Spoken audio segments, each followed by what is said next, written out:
Beku suamade, dandi kodura sebubade, abjon kodura dugo beren beku suamade, dandi kodura sebubade, abjon kodura dugo beren.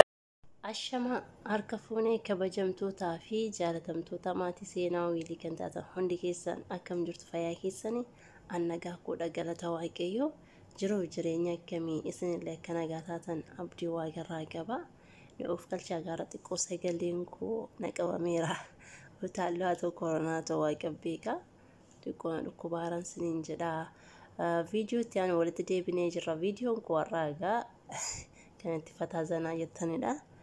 Nyaata raabee yaada kushiinaa keessaa beenii nama tokko shawwadachuun fedhan ture.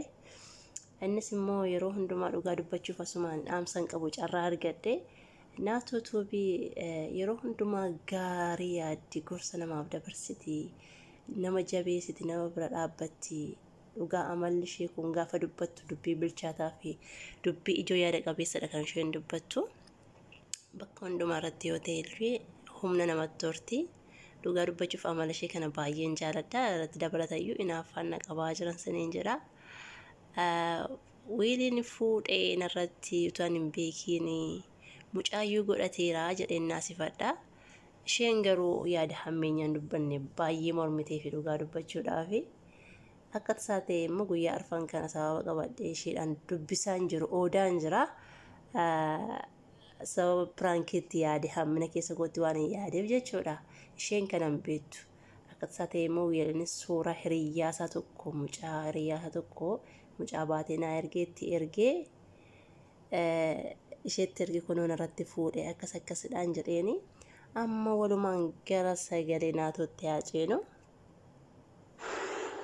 Akkamatti fayyaa keedhamte?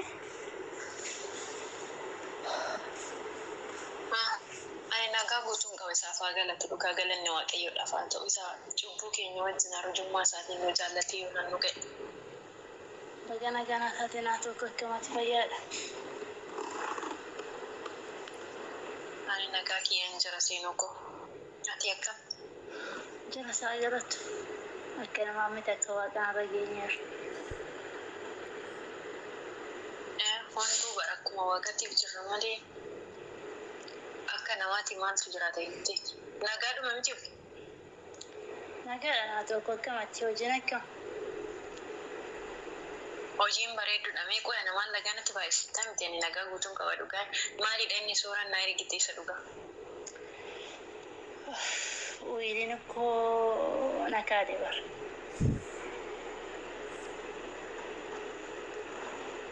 Dubbii sobaati dhugaa rabbi. Naatoo akkamatti dhugaa rabbii ta'ande ani koo calliseen cubburraan ta'uu bara. Jechuun tokko amma laal jedhi ati walii bilbiltuu walii naasoftuu yeroo si wajjin haasa'u beektaa namni yeroo dura jaalala dura sii qabu sanarra yeroo si wajjin haasa'u waan biraa yoo duuba jiraate irraa jijjiirrama fida sii galee in jijjiirrama jechuudha inni sitti jijjiirameeraa dura. Maarree jijjiirama baay'ee isaatti ani bilbilutti biiziidha neetwoorkiin hin jirudha. Maybe neetwoorkii malaan seekaan bakka neetwoorkiin hin jirudha akka duratti miti duratti koo yotaan hin bilbiliin isatu baay'ee bilbila ture beektaa innaa bakka sababa neetwoorkii dhadheen bakkaanis immoo waan baay'ee amanuuf ittuma gateen taa'e dugda. No ammallee laa jechuun tokkoffaa ati urfatti kan jaallatte otoo hin taane maatii sirriitti beekuu biraazarii keetii walitti dhufeenya qaba. Silaayyuu biraazariin keetu maal siin jedha seete seenuu namni kun sadarkaa kanarra jira. Kanaafuu jaalala nama kanaatirraayis ta'e maallaqa yoo sagalee giddu ta'e ati beebii jechuudha. Irra dhaabbatu siin jedha seetelee malee yoo callisan jechuudha maatiin. Kanaafuu yoo ati isarraa kallattiidhaan isa irraa dhageesse eeyyanii dhugaadha. Laakiin ogummaa isarraa dhageesse taanaan seenuu koo. Namni muftii seen godhu namni dhugaa sitti hin jiru akka fedhe jaaladhu waan nyaatatu sitti hin ta'u wanta sirriidha jettee hin fudhate dhimma yoo fudhatin iyyuu haasaa nama jechuudha. Ati konfidensi mataa keetii qabaadhuti jiraadhu malee namni waan sitti jedhe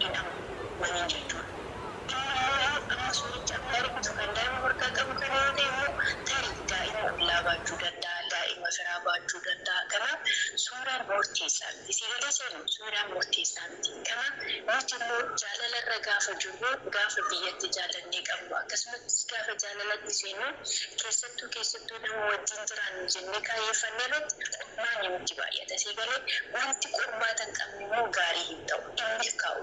Yeroo baay'ee wanti qormaata jalqabame dhumni isaanii bareeda. Kanaafuu achitas gabba. No, ani ko ani godon ko bechuun kan waaqayyo naaf kaayyoome jiru eessan na ko jechuun ani jaalladhe ibsuun ta'in kan waaqayyo naaf jaallatee bultiin naaf ta'a garuu maal beektaa isa miti ko ani ishee maata beektaa na sobadha ijoollee namaa kiristiyaa kaafatee yookaan immoo kan firaa dubbisuu danda'a waan ta'eef waan akkasitti namanu har'a miti anaaf weelii kan wal barree kanaaf iyyuu utuma waan biraan akkas ta'e jettee maa goomeen sirriidha duraan illee sitti nama jedheenis inni sababa hojjetee biraa jira amma suuraa yeroo ulfa kootii wajjin kaanayyuu siin ergaa lama taa'inaan hin jettu seete barbaade siin erginaan jette haa ta'u ergin jedheen gaa Soba, baga soba. Lah tokkoffaa wiiliin akkasiin godhu.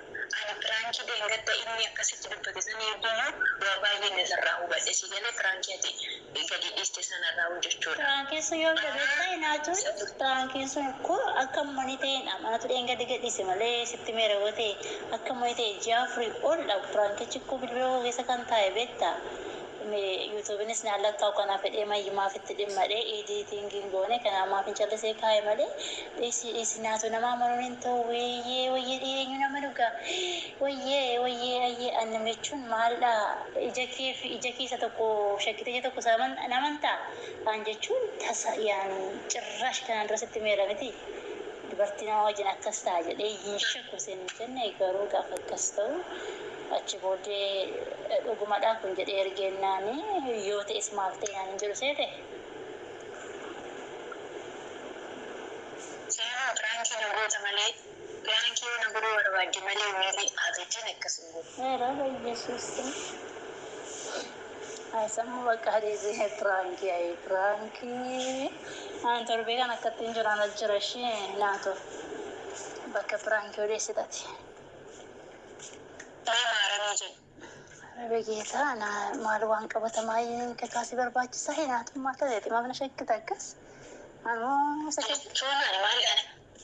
maaliidhaanis yaman dhugaa rabbii jechuun nama kakachiisuun cubbuudha. Macaafa qulqulluun nama kakachiisuun cubbuudha. Garuu atilaa waan qabatamaan argite tokko malee hin amaniin hin fudhatin jechuudha. Maartee kana caalaa maali isaan wajjin iddoo qotiisanii yaani ilaaluu barbaadamu eeggan argetti eeggan dhageetti. Yaa Rabbii ati jaanjodha akkamitti waan tokko dhageessee dhugaadha jettee fudhatta. Waan ijji kee dhageetti amantamu waan gurri kee dhageetti waan ijji kee argetti amantamu waan gurri kee dhageetti amanta. Ati jaanjodha dhugaa Rabbii namni tokko waan fedhe argite suuratti akkamitti intala suuratti akkamitti amanta qoy suuratti amma fakkeenyaaf biliin daa'ima baatee suuraa yoo si erge yookaan yoo namni jalaa fuudhee si erge akkamitti kan maaliti jettee amanta yeroo inni ulfeechuu bira jirta.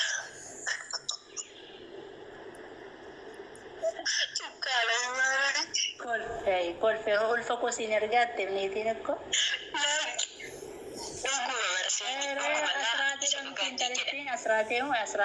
Asraatee dhamti siin ergaa yoo ammoo dadhabde immoo isa yeroo ulfa siin erga mana suuraatti kaan irra yaadannuudhaaf minaan jettee reebeela dubbiin cimteetti lakkaadhaanis duraan jechuun naqoo fettee za'ee man callisee beektaannaa gaafa akkas jettu immoo maal hin godha reega amaneeka. Wari yaasii ergitu kan jilbeenfatee garaa qabate yookiin immoo garaa dhungatee yoo si ergite ishii dhugaa ba'ii naman kanaan garuu naman dhugaa rabbii naman maaliif jedhi akkuma keenyas jaalachuu jechuudha yeroo baay'ee alla garaa dhungachuutti kaa'u garaa dhungatee maata dhimma jechuun yeroo baay'ee kallattii garaagaraatiin oduudhaan na qormaatani garuu oduu namaan dhaga'u waan ta'eef jechuudha. Kanaaf amma wiiliin waan akkanaa yoo raawwates immoo wanti waaqayyoon jedhe malee Naato. Ta'us garuu oduu namaatti namanii ente. Naato ammas maal siin jedhanitti teessee amantaree qo'isti eeggaa agarte tusi ta'ee yoo.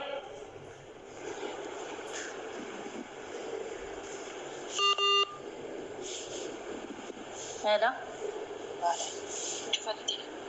Hello. Oye.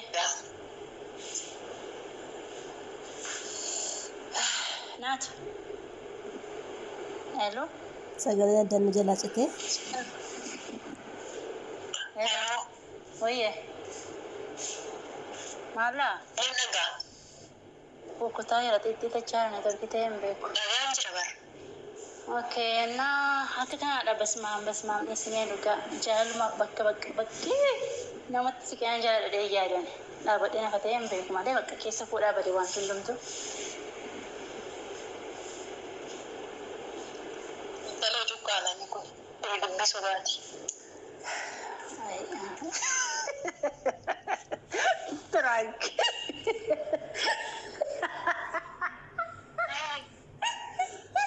Arfadhe takkaashe.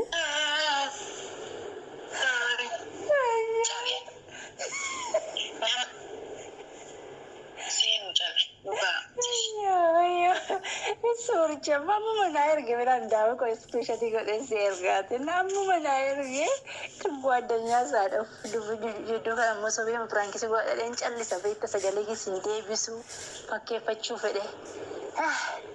Kanaaf iyyuu maa ittati sirra waan gaarii dhaga'u malee waan gaarii dhagaan isilas hordoftoota keenyatti nagaadhaan madduuti waraabbachaa hin jira dafee bijaajinee raguwachaa zayitii keessa jira. Seenu animaan jedhaan dhugaa hordoftoota ashama harka fuudheen jirtu. Dhagaan isilas hordoftoota keenyatti nagaadhaan madduuti waraabbachaa hin jira dafee bijaajinee raguwachaa zayitii keessa jira. Seenu animaan jedhaan dhugaa hordoftoota ashama harka fuudheen jirtu hordoftoonni seenuu dhugaa natti taphatte. Ida samoona kanaaf na cufte argaa waa farrifatte ishee dhafaa jiru jechuudhaafi ina baaru cubbuudha. Kanaafuu hedduu sin jaalanne hedduu sin kabanya egaa shawwadatteetti.